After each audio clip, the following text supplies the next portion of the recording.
നമസ്കാരം. ലോകത്തെ ഏറ്റവും വലിയ മഞ്ഞുമലയായ A23A ഇപ്പോൾ സൗത്ത് ജോർജിയയ്ക്ക് സമീപം എത്തിയിരിക്കുകയാണ്. ലണ്ടൻ നഗരത്തിൻ്റെ 2 ഇരട്ടി വലിപ്പമുള്ളതാണ് ഈ മഞ്ഞുമല. എന്നാൽ ഇത് വലിയ അപകട സാധ്യത നിലവിൽ ഉണ്ടാക്കുന്നില്ല എന്നാണ് ഗവേഷകർ കണ്ടെത്തിയിരിക്കുന്നത്. 1986 അന്റാർട്ടിക്കയിലെ വലിയൊരു മഞ്ഞുമലയിൽ നിന്ന് ഒരു ഭാഗം അടർന്നു മാറി അവിടെ നിന്ന് ഇത് യാത്ര തിരിച്ചത്. 1986 വിഘടിച്ചു പോയ ഈ മഞ്ഞുമല പിന്നീട് ഏതാണ്ട് 30 വർഷത്തോളം കടലിനടിയിൽ തന്നെ കിടക്കുകയായിരുന്നു. 2000 ആണ്ടോടുകൂടിയാണ് ഈ മഞ്ഞുമല വീണ്ടും നീങ്ങി തുടങ്ങിയത്. 1 ട്രില്യൺ ടൺ ഭാരമുള്ളതാണ് ഈ മഞ്ഞുമല എന്നുള്ളതാണ് ഇതിൻ്റെ ഏറ്റവും വലിയ പ്രത്യേകത. ഇതിപ്പോൾ എത്തിയിരിക്കുന്ന സൗത്ത് ജോർജിയ മേഖലയിൽ അപൂർവങ്ങളായ പക്ഷികളും പെൻഗ്വിനുകളും ആനകളുമൊക്കെ യഥേഷ്ടമുള്ള ഒരു സ്ഥലമാണ്. ഇത് വലിയ തോതിലുള്ള അപകടം വരുത്തി വെച്ചാൽ ആ ഭാഗത്തെ ജീവജാലങ്ങൾക്കെല്ലാം തന്നെ വലിയ തോതിലുള്ള ദുരന്തമുണ്ടാകും എന്നാണ് നേരത്തെ ഗവേഷകർ മുന്നറിയിപ്പ് നൽകിയിരുന്നത്.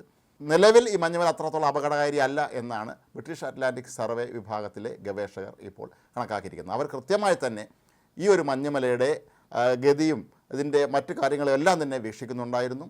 ഉഷ്ണമേഖല സമുദ്രജല പ്രവാഹങ്ങളിൽപ്പെട്ടും അതല്ലെങ്കിൽ കനത്ത തിരമാലകൾ ആഞ്ഞടിച്ചുമൊക്കെ തന്നെ ഈ മഞ്ഞുമലയുടെ വിവിധ ഭാഗങ്ങൾ അടർന്നു മാറിയിരിക്കാനും പിന്നീട് അലിഞ്ഞു പോകാനുമൊക്കെ സാധ്യതകളുണ്ട് എന്നാണ് അവർ പറയുന്നത്. ഇത് മത്സ്യബന്ധനത്തെ ഒരുപക്ഷെ പ്രതികൂലമായി ബാധിക്കാനുള്ള സാധ്യതയുണ്ട് എന്നും ഗവേഷകർ മുന്നറിയിപ്പ് നൽകുന്നുണ്ട്. കാരണം ഇത് മഞ്ഞുമല ചെറിയ ചെറിയ മഞ്ഞുമലകളെ വിഭജിക്കപ്പെട്ട് കടലിൽ ഒഴുകി നടക്കുമ്പോൾ മത്സ്യബന്ധന ബോട്ടുകളെയും മറ്റും ഇത് അപകടകരമായ രീതിയിൽ ബാധിക്കാൻ സാധ്യതയുള്ളത് കൊണ്ട് തന്നെ പലപ്പോഴും സർക്കാർ ഇക്കാര്യത്തിൽ മുന്നറിയിപ്പ് നൽകുകയും ചെയ്തിട്ടുണ്ടായിരുന്നു. എന്നാൽ ഈ മഞ്ഞുമല ഇത്തരത്തിൽ വിഘടിക്കപ്പെട്ട് ഒഴുകി വരുന്നത് പെൻഗ്വിനുകൾ ഉൾപ്പെടെയുള്ളവയ്ക്ക് ഏറെ പോഷക ഗുണം നൽകും എന്നാണ് ഗവേഷകർ കണ്ടെത്തിയിരിക്കുന്നത്. ഇതും മറ്റൊരു പ്രധാനപ്പെട്ട ഘടകമാണ്. ഇതുകൊണ്ട് ഒരു വിഭാഗത്തിന് ദോഷമുണ്ടാകുമ്പോൾ മറ്റൊരു ഭാഗത്തിന് ഗുണമുണ്ടാകും എന്നുള്ളതാണ് ഈ മഞ്ഞുമലയുടെ ഒരു പ്രത്യേകത. അന്റാർട്ടിക്കയിലെ ഫിൽച്ച്നർ ഐസ്ബർഗിൽ നിന്ന് അടർന്നു മാറിയതാണ് ഈ മഞ്ഞുമല. നേരത്തെ ഈ മഞ്ഞുമല വെഡൽ കടലിൻ്റെ ഉള്ളിലായിരുന്നു സ്ഥിതി ചെയ്തിരുന്നത്. പിന്നീടാണ് ഇത് തെക്കൻ അറ്റ്ലാന്റിലേക്ക് വന്നുവിട്ടത്. ഇടയ്ക്ക് കുറേ നാൾ മുമ്പ് ഈ മഞ്ഞുമല ഒരു പ്രത്യേക മേഖലയിൽ കുടുങ്ങിപ്പോവുകയും പിന്നീട് അത് വട്ടം ചുറ്റുകയൊക്കെ ചെയ്തിരുന്നതും ഗവേഷകർ നിരീക്ഷിച്ചിരുന്നു. എന്നാൽ ഇതിൻ്റെ അപകട സാധ്യത ഇപ്പോഴും നിലനിൽക്കുന്നു എന്നുള്ള കാര്യം ആർക്കും മറച്ചു വയ്ക്കാനും കഴിയുകയില്ല. നിലവിലെ സ്ഥിതിഗതികളിൽ കുറേ നാളത്തേക്കെങ്കിലും ഇതുകൊണ്ടുള്ള ബുദ്ധിമുട്ടുകൾ അല്ലെങ്കിൽ ശല്യം ഉണ്ടാകുകയില്ല എന്ന് തന്നെയാണ് ഗവേഷകർ കരുതുന്നത്. ഈ മഞ്ഞുമല ഇപ്പോൾ സൗത്ത് ജോർജിയയിൽ നിന്ന് വെറും 90 കിലോമീറ്റർ അകലെയായിട്ടാണ് സ്ഥിതി ചെയ്യുന്നത്. ഈ മാസം 1-ാം തീയതി മുതൽ ഇത് ചലിക്കുന്നില്ല എന്നാണ് ബ്രിട്ടീഷ് അറ്റ്ലാന്റിക് സർവേ വിഭാഗം വ്യക്തമാക്കുന്നത്. മഞ്ഞുമല ഇത്തരത്തിൽ ഇവിടെ തുടരുകയാണെങ്കിൽ അത് ദക്ഷിണ ജോർജിയയിലെ വന്യജീവികളെ ഗുരുതരമായി ബാധിക്കില്ലെന്നാണ് സർവേ വിഭാഗത്തിലെ ശാസ്ത്രജ്ഞനായ ഡോക്ടർ ആൻഡ്രൂ മെയ്ജേഴ്സ് പറയുന്നത്. കഴിഞ്ഞ ഏതാനും പതിറ്റാണ്ടുകളായി ഇതുവഴി കടന്നു പോകുന്ന മഞ്ഞുമലകളും മറ്റു തരത്തിൽ ചിതറിപ്പോകുന്ന രീതിയാണ് അവിടെ ഉണ്ടായിരുന്നത് എന്നുള്ളത് കൊണ്ട് തന്നെ ഇത് വലിയ അപകടത്തിന് വഴിവെക്കുന്നില്ല എന്നാണ് അവർ കരുതുന്നത്. ഈ മഞ്ഞുമല ഈ പ്രദേശത്തെ ആവാസ വ്യവസ്ഥയെ എങ്ങനെ ബാധിക്കും എന്നുള്ളത് തന്നെയാണ് ഇപ്പോൾ ശാസ്ത്രജ്ഞർ ആകാംക്ഷയോടെ വിട്ടു നോക്കുന്നത്. അതുതന്നെയാണ് ഇപ്പോൾ എല്ലാവരും ഗൗരവതരമായി ചിന്താ വിഷയം ആക്കി മാറ്റിയിരിക്കുന്നത്.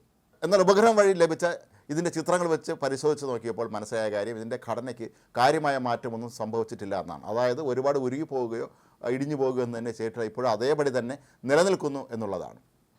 സമുദ്രത്തിൽ നിന്ന് ഉയർന്നു വരുന്ന ഒരു ഉയർന്ന മതിൽ പോലെയാണ് ഈ മഞ്ഞുമല കാണപ്പെടുന്നതെന്നും ചക്രവാളത്തിൽ നിന്ന് ചക്രവാളത്തിലേക്ക് അത് നീണ്ടു കിടക്കുന്നു എന്നുമാണ് ഡോക്ടർ ആൻഡ്രൂ മേജേഴ്സ് ഇതിനെ വിശേഷിപ്പിച്ചിരിക്കുന്നത്. ഏതായാലും ഈ മഞ്ഞുമലകൾ എക്കാലത്തും വലിയ അപകടങ്ങൾ തന്നെയാണ് ലോകത്ത് വരുത്തി വെച്ചിട്ടുള്ളത്. നമുക്കറിയാം, ടൈറ്റാനിക് എന്ന ലോകത്തെ അന്നത്തെ ഏറ്റവും വലിയ ആഡംബര കപ്പലുണ്ടായ ദുരന്തവും ഒരു മഞ്ഞുമല അതിലിടിച്ചത് കാരണമാണ്. ലണ്ടൻ നഗരത്തിൻ്റെ ഇരട്ടി വലിപ്പമുള്ള A23A എന്ന ഈ ഒരു വലിയ മഞ്ഞുമല ഉരുകുകയാണെങ്കിൽ അത് ഒരുപാട് നഗരങ്ങളെ ബാധിക്കുമെന്നും ലോകത്തെ പല പ്രധാനപ്പെട്ട നഗരങ്ങളും വെള്ളത്തിനടിയിലാകുമെന്നും ഒക്കെ തന്നെ നേരത്തെ മുന്നറിയിപ്പുകൾ ലഭിച്ചിരുന്നതാണ്. ഏതായാലും ഇപ്പോൾ ശാസ്ത്രലോകം അല്പം ആശ്വാസത്തിലാണ്. ഏതായാലും മഞ്ഞുമല തൽക്കാലത്തേക്ക് ഒരു പ്രദേശത്ത് തന്നെ ഉറച്ചിരിക്കുകയാണ്. അവിടെ നിന്ന് അങ്ങോട്ടും ഇങ്ങോട്ടും നീങ്ങുന്നില്ല എന്നുള്ളതാണ് നിലവിലെ ഏറ്റവും ആശ്വാസകരമായ കാര്യം.